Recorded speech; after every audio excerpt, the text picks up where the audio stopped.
What's up, people? It's your boy SciFX, and I just wanted to make this quick video. It's not going to be quick, is it? About the power of speed in Overwatch and just in shooters and multiplayer games in general, and how the average Lucio still pretty much does not understand how to use speed boost.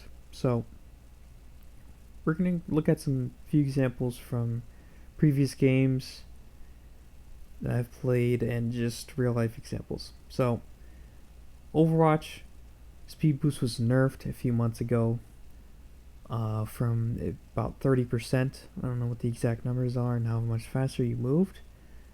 Was it from 100 to 70, if memory serves? But that nerf alone and all of the other Lucio nerfs will not be enough to ever take Lucio out of the meta. As long as people can move faster, he will be picked. I mean, it helps that he can heal everyone in line of sight, and then his survivability is just ridiculous, but the speed is what really counts.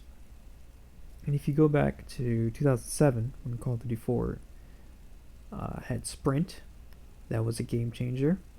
And then 2009, Lightweight was introduced. And Marathon Pro had Infinite Sprint, so you can see the applications of how broken that would be in CTF.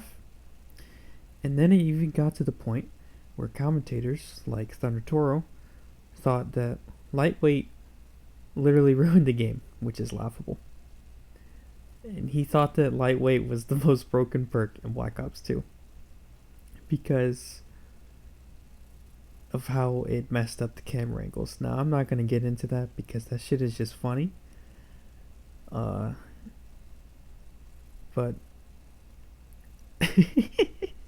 it's I don't think there's a word to describe Thunder's opinion on that. And then in Black Ops 3, it got even more ridiculous with Overdrive and how a player who picks up the flag and then overdrives can just score the flag in just a few seconds. Now, none of those games have healing or anything like that. But the factor that connects all of those perks and abilities in those Call of Duties is that the speed helps the player stay alive. In Call of Duty 4, if you walk around with a shotgun and you get killed out of position, you sprint to safety. In Modern Warfare 2, in Lightweight, you sprint faster to safety. And with Overdrive, you sprint the fastest to safety, or to the bomb to defuse it, or to insert objective or whatever. Okay? And then there's other games, like Gears of War, where you can, strafe the shotgun, have some interesting duels, or you could wall bounce. And what does wall bouncing do? It makes you move faster, and so you're harder to hit. Halo 3,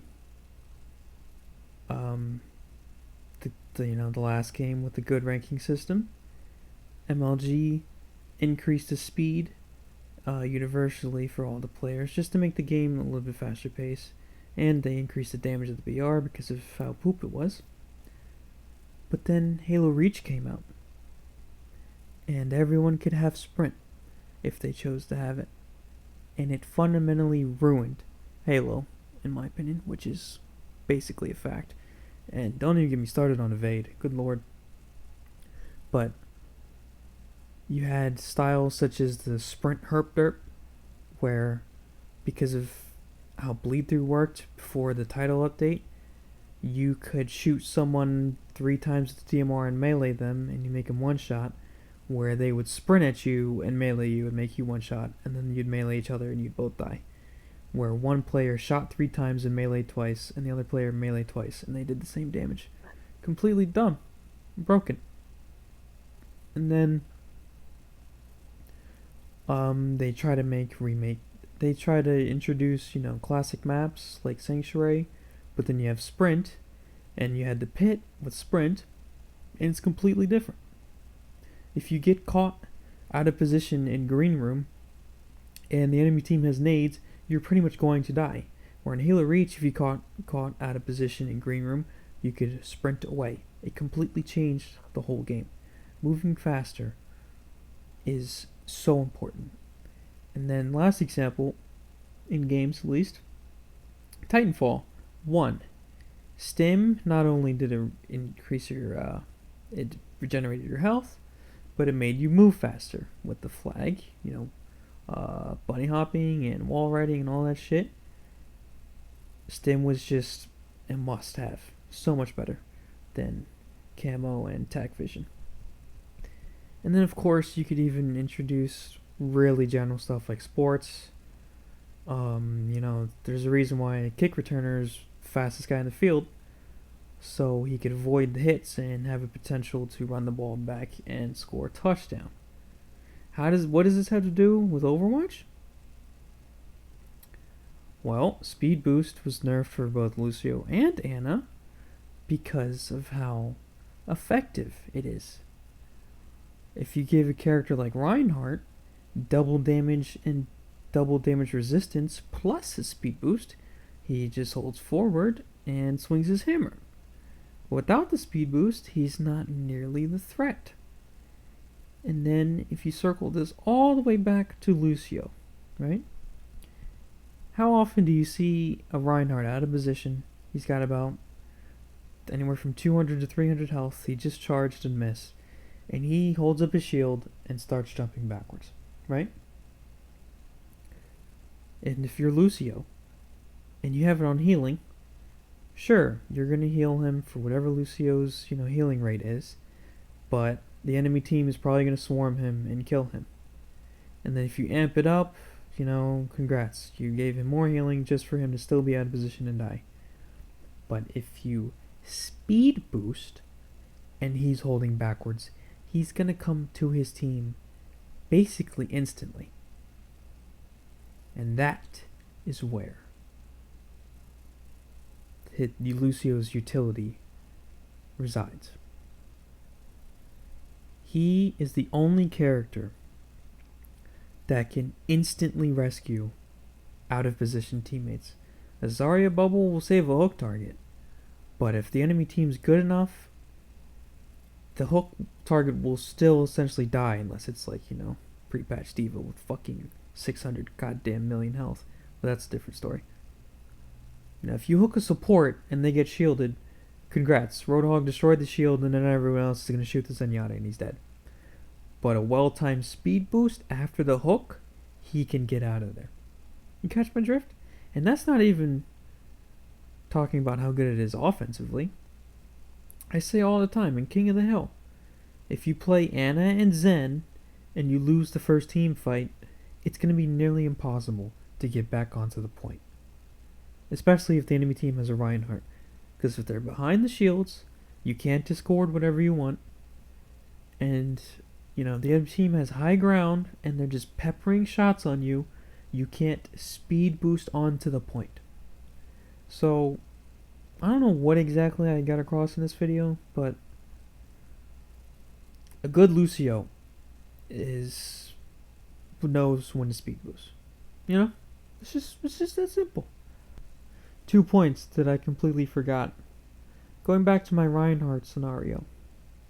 Lucio's healing will not outdo any potential damage coming in. That's why, even if he's got 100 health, you can risk speed boosting him out to get him around the corner so his shield, can fully recharge and the Ana, Mercy, or Zen can fully heal him up. It's like, Call of Duty. If you were walking around with a shotgun and, let's just pretend somebody could heal on Call of Duty and somebody's healing you for, 10 damage a second, you still might get, like one bursted or whatever if you're caught out of position. But if that same somebody could speed boost and make it so you could get around the corner so the guy with the M16 can't hit you, that's where the value comes in. And of course, I have to bring up Reaper and how I think Reaper needs a buff. I think he could just use like a general movement speed increase to match Genji and Tracer. The character literally just has shotguns, and if it's so easy to kill him. You know, he has Wraith form and he can float away, but he just gets hunted down once it finishes and he gets killed. And he's just in a tough spot right now. But during the Beyblade era, with the OG Ana Boost, once he ulted and he had the OG Ana Boost speed boost plus the Lucio speed boost, he was fucking unkillable. He was spinning and fucking melting tanks. Like, even if he got like a McCree flashbang, he was just so fast and so lethal. And you know, I'm sure Beyblade with Nano Boost could still melt today, but you could avoid it. To where before, he was so fast, which is why it got nerfed, not because of the damage or the damage resistance. It was the speed, you damn Lucios. It was the speed.